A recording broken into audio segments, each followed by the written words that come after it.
Good Wednesday to you all. It is November 11th. That's a very special day in our country. It is Veterans Day. So we're going to start in today with a little talk about Veterans Day, and we'll roll through the rest of the day as well. But let's kick her off today with Veterans. Veterans Day has its origins back to World War I. At that time in Europe, Italy, Germany, and Austria-Hungary formed what was known as the Triple Alliance. They agreed not to attack each other. In that time, the ruler of Austria-Hungary's name was Franz Joseph. Joseph did not have any heir to his throne, so the next in line to become the leader of Austria-Hungary would be his nephew, Franz Ferdinand, the Archduke. Now, Franz Ferdinand would not marry royalty. He would marry a commoner named Sophie, which upset some people. During a parade down in Serbia, Franz Ferdinand was assassinated by a young student named Gavrilo Princip. His last words, "My dear Sophie." As he died, or after he was assassinated, Austria-Hungary then declared war on Serbia. Serbia had a friendship with Russia. So Serbia looked to Russia and said, "Come on in, help us out." Russia said, "Yes, we have an agreement, we'll come help you." So now Russia and Austria-Hungary were at war. Well, Austria-Hungary's friend was Germany. Germany came in, Italy came in, Russia said, "Hey, England." They both said, "Hey, France." France said, "Not quite yet." Germany attacked France. France said, "Okay, we're in." And World War I began. It would be in 1916 that a British liner named the Lusitania was sunk off the coast of Ireland early in the morning.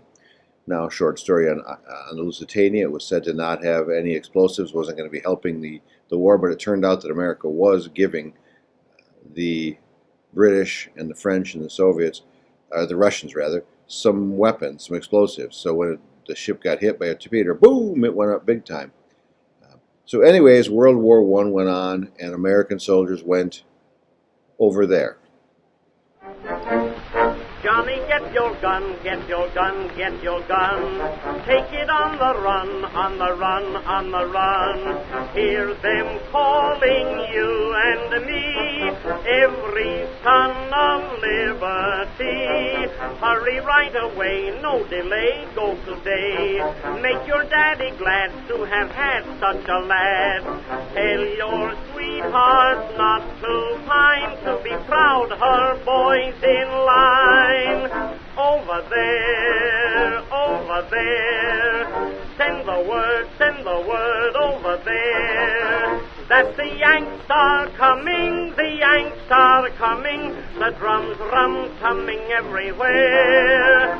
So prepare, say a prayer, send the word to beware. We'll be over, we're coming over, and we won't come back till it's over, over there, over there, over there. Send the word over there, that the Yanks are coming, the Yanks are coming, the drums rum-tumming everywhere. So prepare, say a prayer, send the word to beware. We'll be over, we're coming over, and we won't come back till it's over, over there.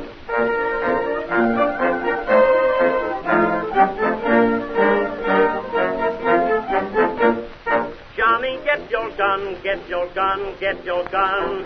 Johnny, show the Hun you're a son of a gun. Hoist the flag and let her fly. Yankee doodle do or die.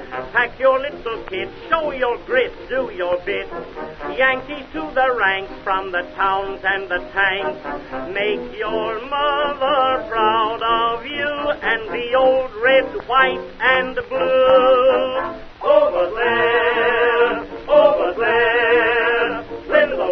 send the word over there, that the Yanks are coming, the Yanks are coming, the drums rum-tumming everywhere. So prepare, say a prayer, send the word to beware. We'll be over, we're coming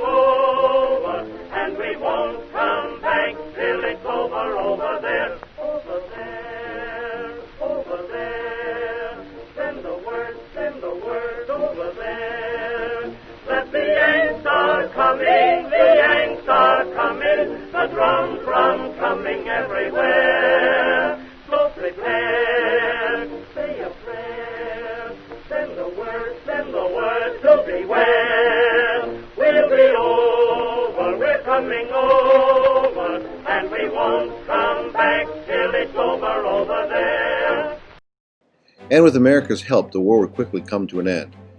On the 11th hour of the 11th day of the 11th month, President Woodrow Wilson and the other leaders would sign the armistice or treaty ending World War I at the Palace of Versailles, hence known as the Treaty of Versailles, ending World War I.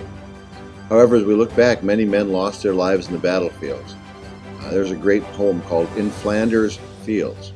If you ever see veterans outside of the grocery store or wherever handing out or taking donations for little poppies, part of Flanders Fields talks about the poppies in the field with the soldiers who are laid there to rest.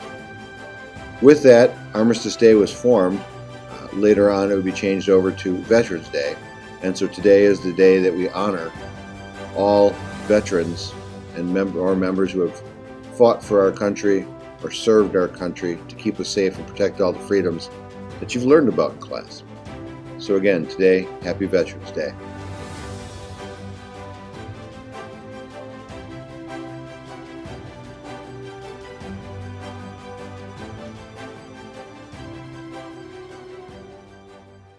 Switching gears now, it is also National Sundae Day. Now there's a hot fudge sundae day, that's in the summertime, but Sundae Day is just recognizing all the Sundays out there. Big battle between Ithaca, New York and Two Rivers, Wisconsin as to where the sundae got its start. See, as the story goes, that there used to be ice cream sodas.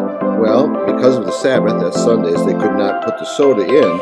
It prohibited from being served. Up in Wisconsin, they served the ice cream in a dish with the syrup on top of it, and because it was Sunday, it got called the Sundae. Either way, we enjoy our delicious treats. Happy Sunday, everybody, on this cold November day. Grab yourself a sundae.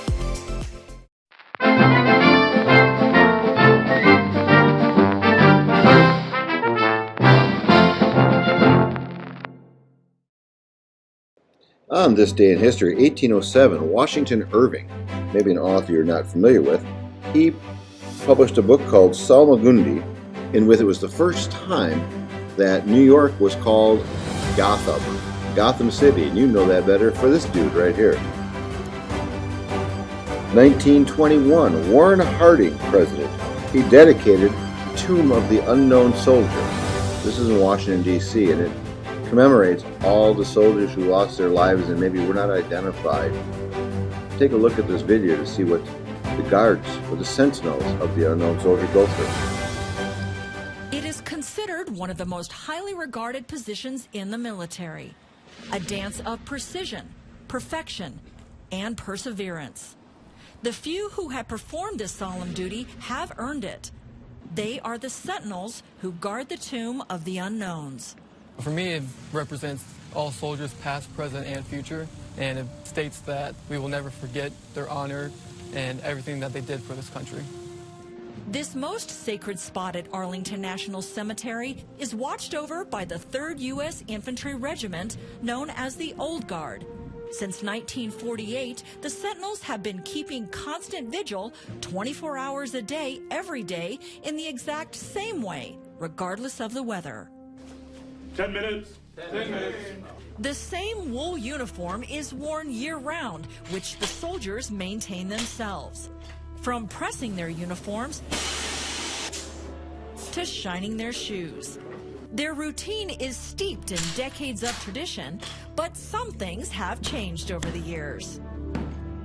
The major change that we've seen since I was a Sentinel 50 years ago is the winter uniform. We wore cotton gloves, usually 2 pair of cotton gloves that were wet so that we could hold on to the rifle.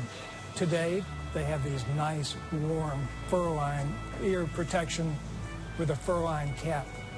They also have leather gloves that they use, and I would have killed for that. Ready! Hey!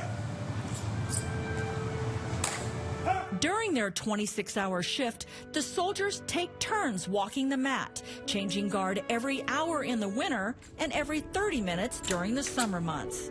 They stand guard in the worst of weather, from triple-digit heat to rain to snow.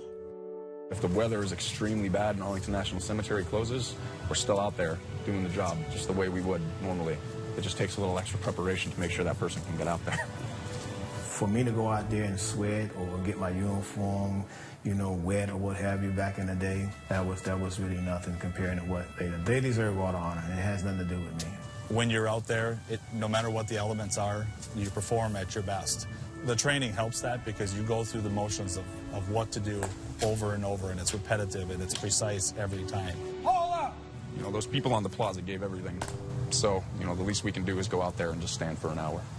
The Sentinel badge is the second least awarded badge in the military, and only a few hundred have ever earned it. But for those who have, it's an experience they will never forget. Out of all the millions of men in the world, I had the opportunity to do this, and not just me, but to be around a good group of people that you create a bond with that's going to last for a lifetime. If this job doesn't make you proud to be an American, I don't know what does.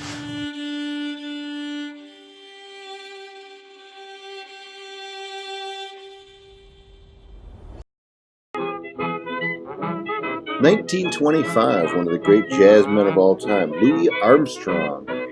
He goes to the recording studio for the first time. Take a listen to some of the music in the background. Louis Armstrong, most of you think of him as What a Wonderful World this would be.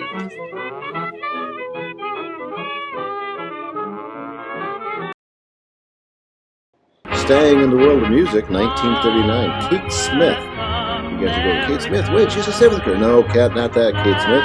Kate Smith sings the first time, God Bless America. Now, we play that at baseball games, I know, all over the place. But God Bless America.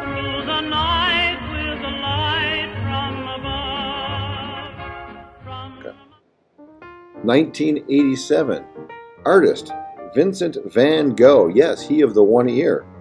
His painting called Irises sold for $53.6 million. Now, I like art, but this is flowers. Vincent van Gogh, way to go. And in 2019, just a year ago, on this date, Wisconsin recorded record lows. If you remember Halloween last year with snow, and then we just froze. Well, here it is. Welcome to Wisconsin, folks. Yesterday we were in shorts. Today we're in winter coats. Hey, November 11th birthday is just a couple today. First off, 1885, Old Blood and Guts, General George S. Patton, known for his work in World War II. And I'll give you the other one, 1974, Leonardo DiCaprio, heartthrob for many a few years back, maybe still for some of you, but Leonardo DiCaprio. Happy birthday to you too.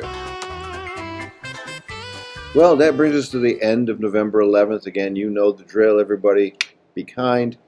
I'll give you the plea one more time. We are coming to the end of the trimester. Please make sure that you get your work turned in. Check the list, check the ASH list, Academic Study Hall. Make sure you're in good standing with all your classes. If you see a veteran today, make sure you thank a veteran today. Other than that, we will see you tomorrow. Take care of business. Have a good rest of your day. Stay warm. Bye now.